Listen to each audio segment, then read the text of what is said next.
And then we're back to Monday here in the parking lot with Dr. Freedom. Now,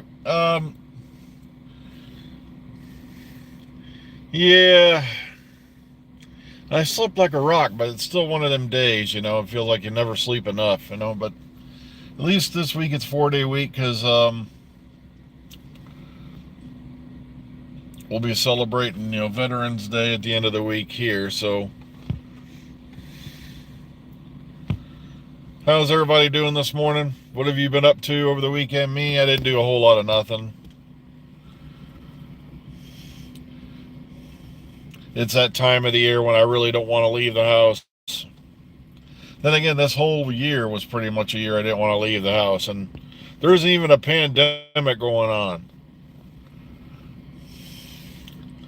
The whole world's gone crazy. Ugh.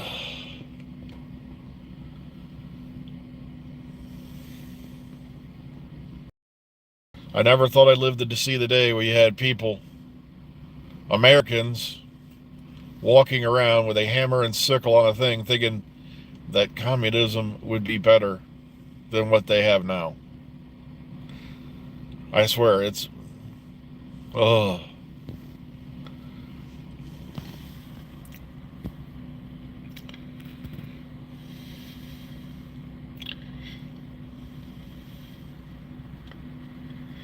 Yeah, try it. Yeah, my theory is it's kind of like what they used to do, those programs in school where they'd make you, take care of a baby. They give you a bag of sugar, and you had to have the bag of sugar. All that. Send these guys to one of those countries once for just a month. I guarantee you they'll be banging on the door to get back in. But I'm not gonna just like maybe even a week. Put them in. Oh, that's right, because most of those countries are gone. Oh. Make them wait in line for a roll of toilet paper for about a couple hours.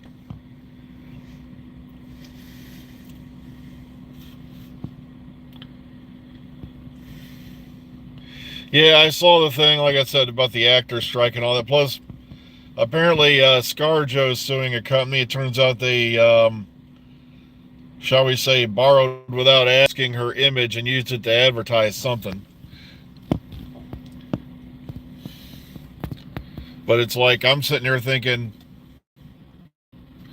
where were the lines of protesters when people were their jobs and livelihoods to machines and factories?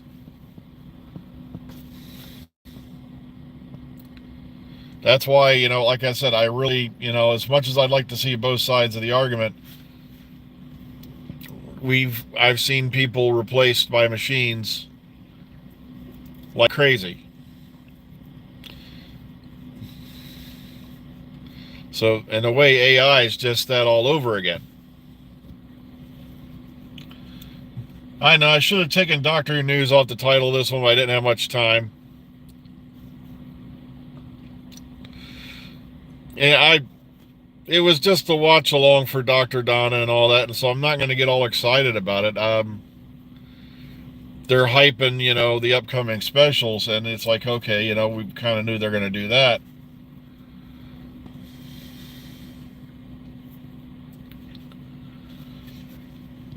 Also, I saw a quote by Moffat earlier that, yeah, he would love to have had a series of adventures with just Vaster and Jenny solving crimes in the Victorian era and all that, but he said he was too busy to do it. And I'm sitting there going, no, it's called There's No Way in Hell. The BBC was allowing any spin-offs back then, around that time. Because, seemed to me like Sarah Jane Adventures and all that, they really lost all interest because look at how well they backed Class, but then again, look at how well Class did.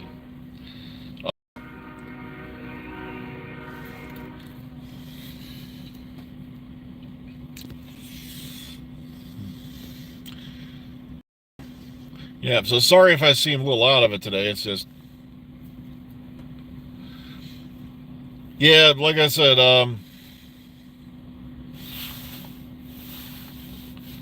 oh gosh, she's saying, yeah, I just can't believe people are still watching those guys. Like I said, they run off at the mouth, and they generally have nothing to back up what they're saying, and yet people want to watch them by the thousands. Me, I've been doing this since October of 2011.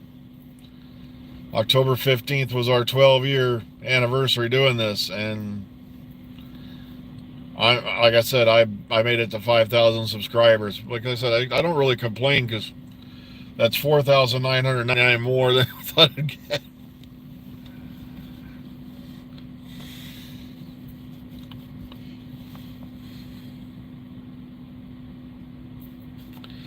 It's possible.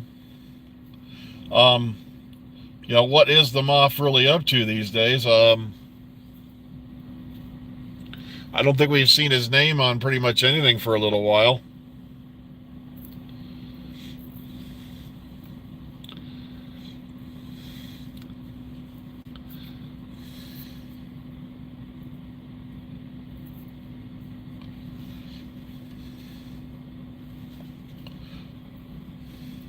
Yeah, and someone was ranting on Chibnall Whitaker again, because somebody posted the thing again about Flux being so consistent in the ratings and all that, and it's like, blah, blah, blah, blah, blah, blah, this next episode dropped under 5%, blah, blah, blah, blah, blah. And like, dude, The Queen's Funeral on BBC One didn't score as high as the lowest rated episode of Flux, which kind of shows you what's going on with television and all that these days.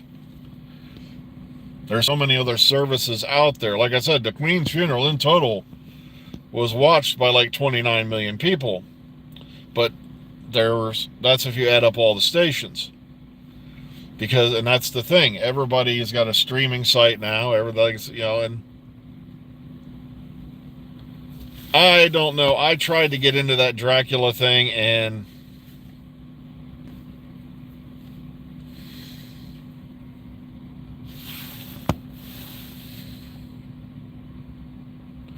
yeah, and of course, yeah, thank you, Trigopedia. Yeah, people were basically demanding an Eighth Doctor series, even if it was just a mini-series, and the BBC and all of them said, it would be too confusing for the general audience if we had two series with two different doctors airing. Like, not if you call one the Eighth Doctor Adventures, you dodos. I'm talking, there were thousands of petitions with tens upon thousands of signatures. Yeah, I really tried to get into that Dracula series, and I couldn't. It's not like I hate everything Moffat does. Like I did like Jekyll. No, I think that only ran one series, if I remember right, though.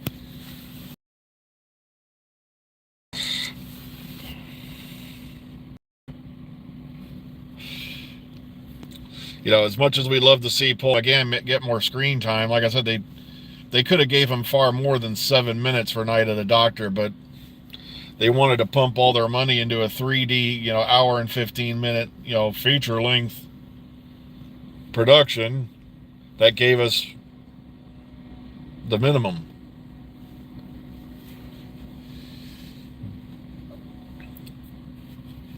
I still love the fact that, oh God, I'm going to sound like I'm bashing you, but I got to say it. Moffat took over the show roughly 2009. He had 4 years. He knew 4 years from that point they were going to be doing the 50th.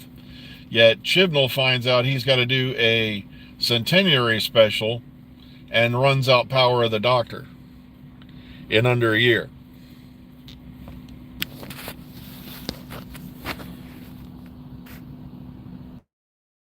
Years and the split seasons, I think that was a BBC move. Like I heard they did that thing with like series before the year 4th. I think they took for a series 10, if I remember. I got to look this up. During Capaldi, we want to focus more on Sherlock this year. I'm like, And apparently they don't remember the old, the old adage, out of sight, out of mind. If a show disappears, you know, forever how long, fans are going to switch to other things. And now you've got to count on them going, okay, am I going to bother to check back to see if this show is still running? It's one of the things I can't stand on American TV now. There's mid-series breaks, there's this, that, because they want to try to make sure their new episodes run right around the time of sweeps weeks for the rating. And it's like, it's enough to bang your head into the wall. It really is.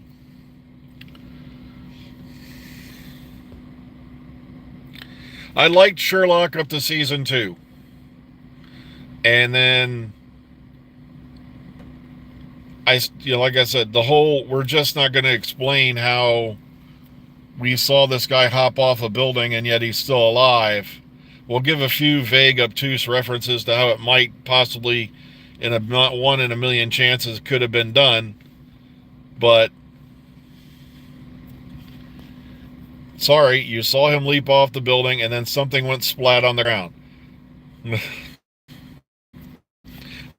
Unless the TARDIS showed up.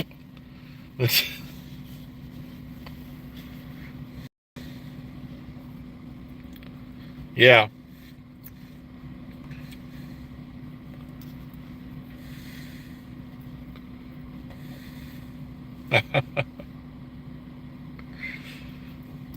I know, that's the thing I couldn't stand about the Angels Rake Manhattan, because the how many different endings. It should have ended. That whole stupid scene at the end in that graveyard caused more harm than it did good to the episode.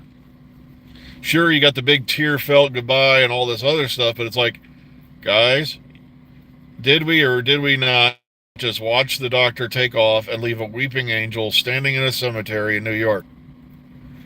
It didn't matter as long as we got to the big cry at the end. Ugh. Well, folks, I just looked at the time. I've got to run inside, so please take care of yourselves today. Enjoy your week. Be kind, be calm, be safe. We'll see you on the flip side. Be sure to tune in tomorrow morning. And we'll see y'all then.